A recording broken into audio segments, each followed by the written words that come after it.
What's your favorite scary movie?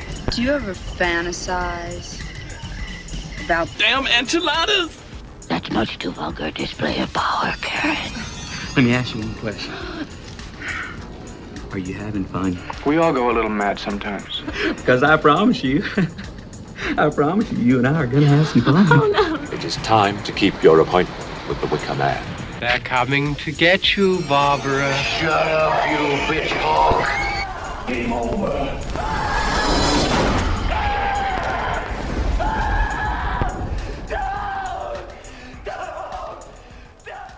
This should be a Patreon. A Patreon? Yeah. Is that what you call it? Patreon? The Patreon. I don't know if we could... But that's generally that's the thing in it. People get like extra bits. I'm not suggesting we start one because I don't think there's enough. No, I don't think there's enough people out there that would want it. People don't want to pay for our content. No, that's established. Barely want it for free. That's a given. Okay. So we're calling this. Well, this is the first of a Dreadcast Extra. This is we're going to be doing a very quick extra episode, bonus content, if you will. Well, yeah, it might be the only one. It might be the only one, but we have things to get off our big, manly, hairy chests. Yeah, that we need to get out right now. So welcome back to the Dreadcast Extra. I'm Tom. This is Aidan, and today we need to discuss Late Night with the Devil. We need to talk about Late Night with the Devil. Just before the main reason we need to discuss it is because it's become one of those films that has been hyped up so much by, let's say, just the ether, the internet buzz. world. Yeah, the general buzz. It became one of those films where it's like, okay, we need to check this out. It was going to be on the list to check out eventually. I think eventually we'd said, oh, it's coming on streaming. We'll wait a bit. We're still hyped for it, but we'll wait. You might as well just wait till it's on Shudder. And then we checked it out. But I also don't think this is a film where it's been hyped up so much that we have intended to not enjoy it, just to be different. Oh no. No. I was very much looking forward to it. Yeah. So that's the main reason you're getting this Dreadcast Extra right now. The first of probably one. I know we may do more extras in the future. I don't know. It depends. This is obviously if there's a circumstantial, reason, isn't it? Yes, if there's a specific circumstance that we need to just talk about it. So it's going to be very quick, but we need to talk about this film. You watched it before me. Yes. And I actually think you were probably the more hypest out of both of us to watch this in the first place. I think so. I was. Yeah. I think that's fair to say. I was very much looking forward to it. I was intrigued by the premise. Yeah. I like the aesthetic of it. I sort of went out of my way not to watch trailers and things like that. I was very much wanted to go in, watch it blind, and did obviously see some of the buzz. So a lot of the buzz that it was getting perfect scores on Rotten Tomatoes and stuff like that. I was like, oh yeah, wow, this is great. And then I'm still convinced that I've watched a different film to everybody else because I do not know where this hype has come from. It's not bad. That's the thing. Yeah. I've definitely watched worse films.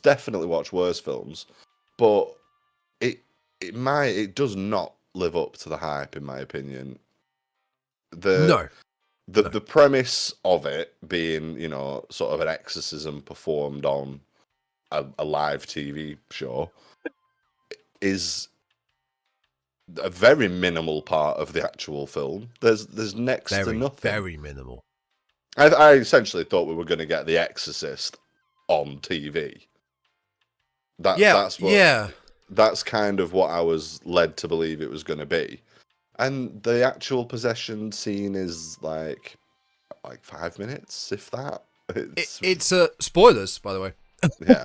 It's a minor role in the film. The Exorcism. It's incredibly... The main plot point really is about the host of said late night talk show being Night Owls of the film, his backstory and his world and what's going on with him. Yeah, that's what it's about, really. Yeah. So, I mean, people are probably going to say, well, it's not the film's fault that you expected something else. Oh no, And it's personal opinions. I guess it's not.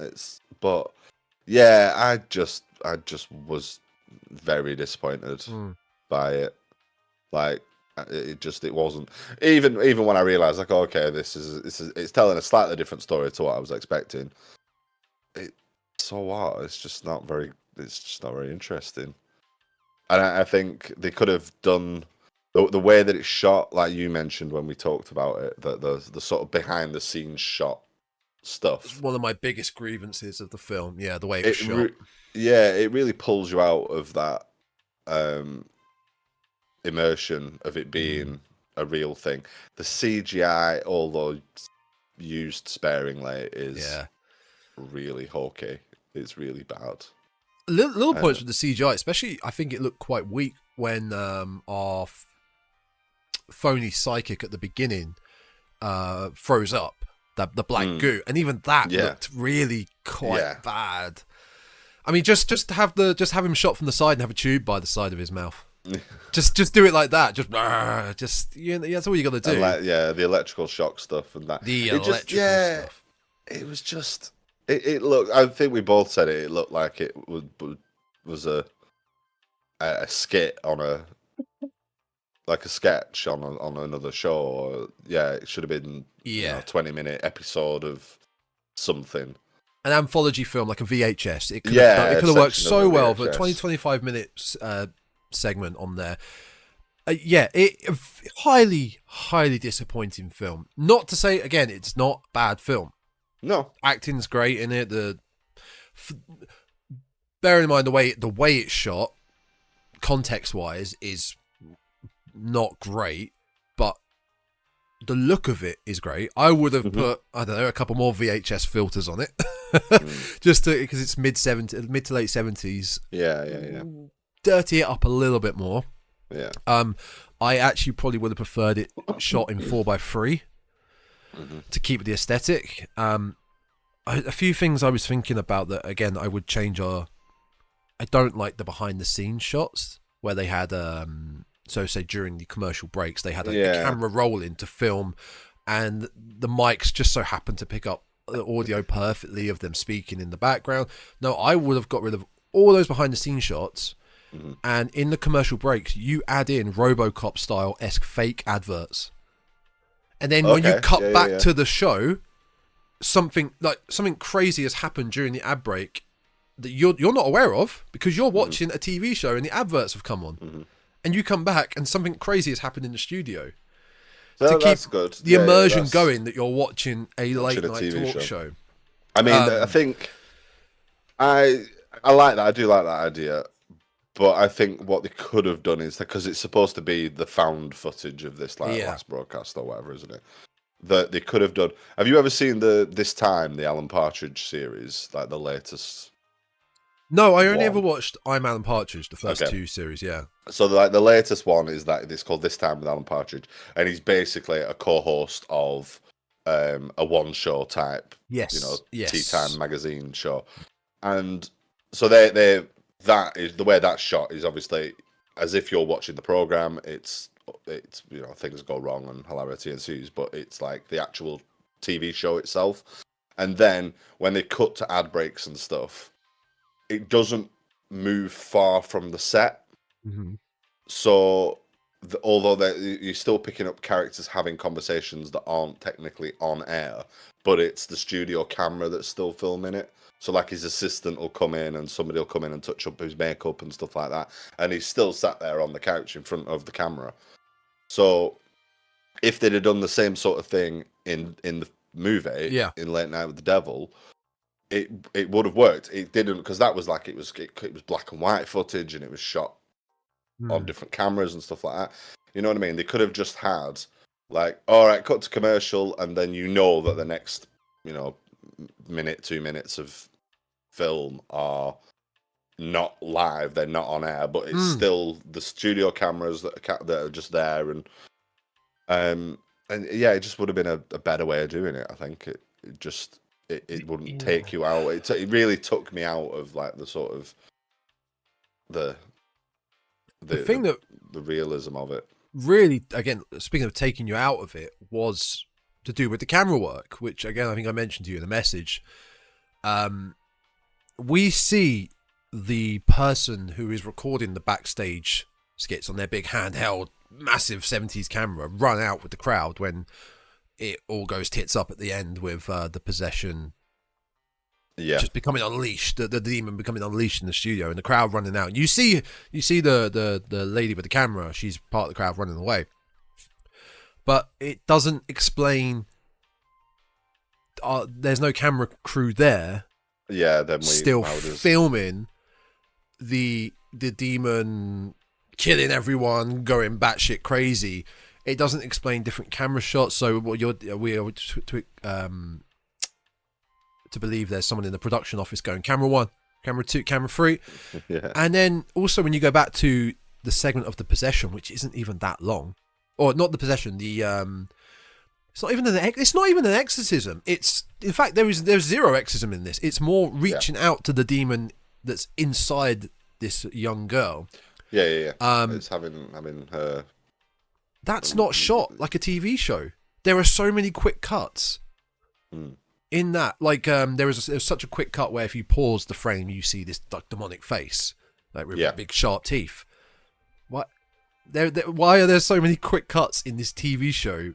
There's probably 3 or 4 set cameras in the studio, maybe one up by the crowd that pans down to or zooms into what's his name, our host's name, Jack Delroy, I think his name was. Yeah, something like that. Yeah, Jack Delroy. The camera work really bothered me, and I think that goes back to what we've always said about POV found footage films, which this has found footage POV, but found footage elements, as you said. Yeah. Like it's the last footage. What's the context? What's the reason for the filming still to be occurring? Now, there was a reason for this, that they're recording a show. It's the big show for Night Owls and Jack Delroy. And the ratings are good because of what's ratings happening. Are good. So they're keeping it rolling. They're exploiting this young girl and the demon inside her, which we really find out they want to exploit this girl because the ratings are good and the higher up executives are going to give him this $1 million deal or whatever to get more shows out of him. But the reason why, in fact, they're still filming and how they're still filming at the end.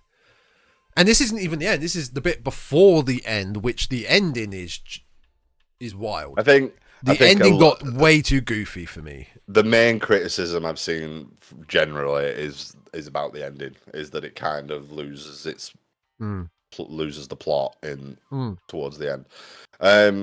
I mean, I've also heard that there's a bunch of like Easter egg things and little things to look out for, like reflections in mirrors and various other, sort of hints that something spooky is going on or whatever. If you watch it, I will not be watching it again to look for them.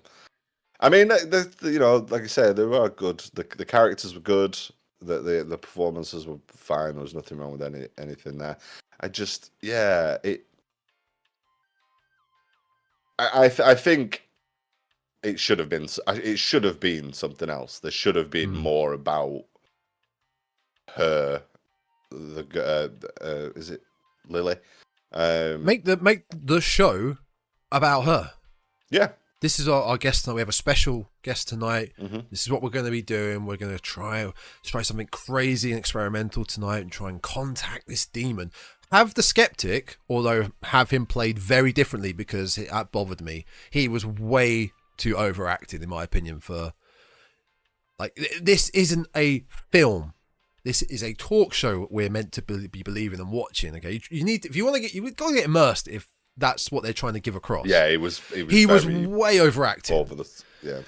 And which I think we need to talk about in a minute. Ghostwatch had a skeptic like this, and he was way duller and more down to earth than this guy was.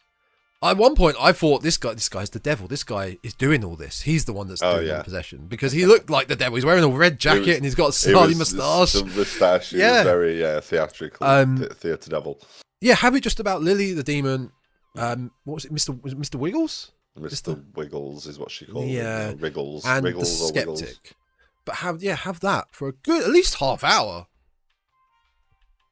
Yeah, I mean, you mentioned Ghostwatch, and that is the obvious Ghostwatch. comparison. Watch And Ghostwatch.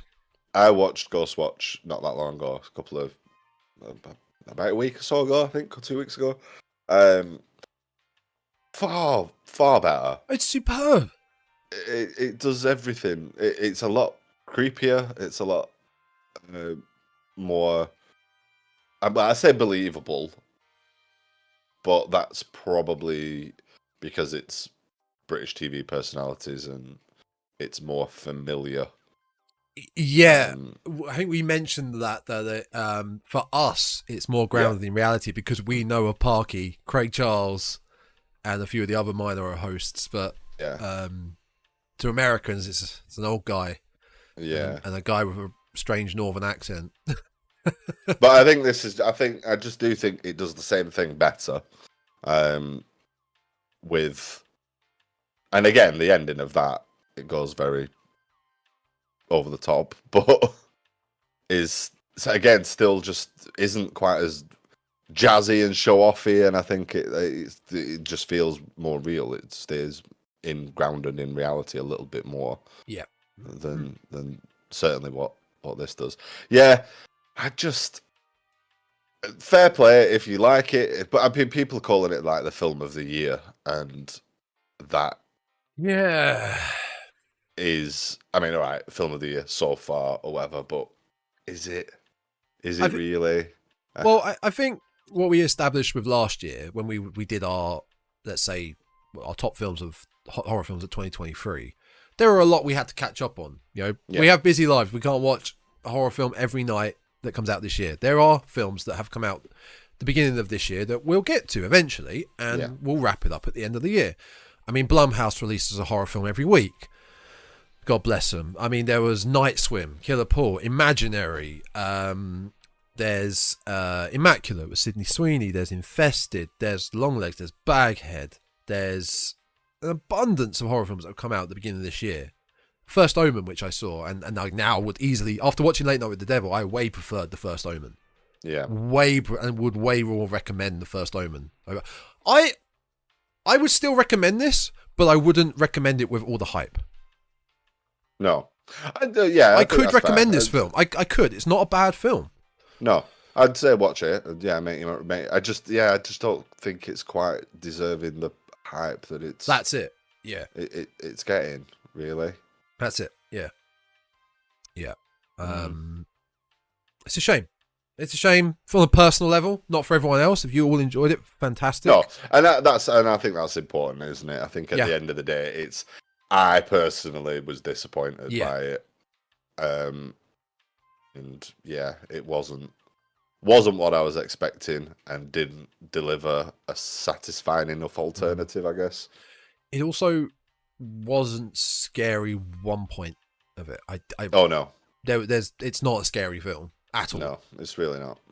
Ghostwatch is scary. Like I say, Ghostwatch is definitely scarier. Yeah. Even the obvious sort of attempts at being creepy and things like that, just it didn't really land for me. Fell a bit flat.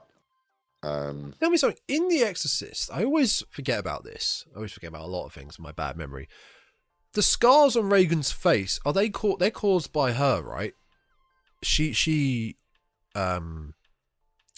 is like self-harming, but the scars are brought on by her inflicting pain I on think herself, so. right? Mm-hmm. Because obviously, and Lily, when Mr. Wiggles comes out, she is shown with scars on her face, and then they disappear. But I guess that does happen with Reagan as well, because at the end she doesn't have scars on her face once the demon is left. I think very loose rules. It is a little bit. I think maybe it's sort of 50-50. Some of it's self-harm, some of it is just a manifestation of the evil within her or something like that, I guess. Yeah. And I suppose in this they had to do something to give her to show that change, to show that transition from normal girl to this is the possessed version. And I mean, it takes it does take cues from The Exorcist in that regard. Oh god, yeah. Which, I mean, every possession movie ever does. I think one more final note for me was I really, like we've stated, we would have preferred the film to be more focused on Lily, the possession, maybe a said exorcism, or just dealing with her possession and the demon itself on a late night talk show. I was really not a fan of his backstory, the cult in the Redwood, California hills, that clearly had something to do with this demon, his past trauma of his wife passing away with the cancer, who then appears as a ghost with the hand over the shoulder at the end. Yeah. I didn't like all that. I like a little bit of backstory towards him, but it became a bit too focused. That's what it's supposed to be, isn't it? Is basically he's made a pact with the demon or the devil or whatever to have a successful career. The cost was his wife. Yep. His wife dying basically. And I mean the Lily and her possession is really only there to just sort of out that, to bring attention to that. Like, oh, we've met before, or whatever the line is that she says. So like it's not the story is not really Lily and her possession. It's about Jack and the Faustian pact that he made, and it all sort of come into a head, and just a bit of a miss for me. Yep, and same. But once again, would recommend it. So if you guys go watch it, go check it out and see what. And it is available on Shudder. Yeah, you can get it on Amazon. You can get it on Shudder. I mean, the reason I waited for the streaming was none of my local cinemas were showing it. Oh, it must have had a very limited release. There was only certain chains that were carrying it, I think. And it's an hour and a half. Good time length. But yeah, I know we've kind of shat on it for 20 minutes, but still, do go if you haven't watched it and you've listened to all this, which weird if you have, but I appreciate it nonetheless. Still go watch it and see if you agree with our opinions, and if you don't, bully to you. Good for you. I hope you enjoy it. So yeah, that was a quick little extra for you guys out there. There's no schedule for a Dreadcast Extra. They'll pop up when we feel the need to have a quick rant. Yeah. A quick rant or a very quick praise, who knows? But yeah. Until next time then. We'll see you then. See you then.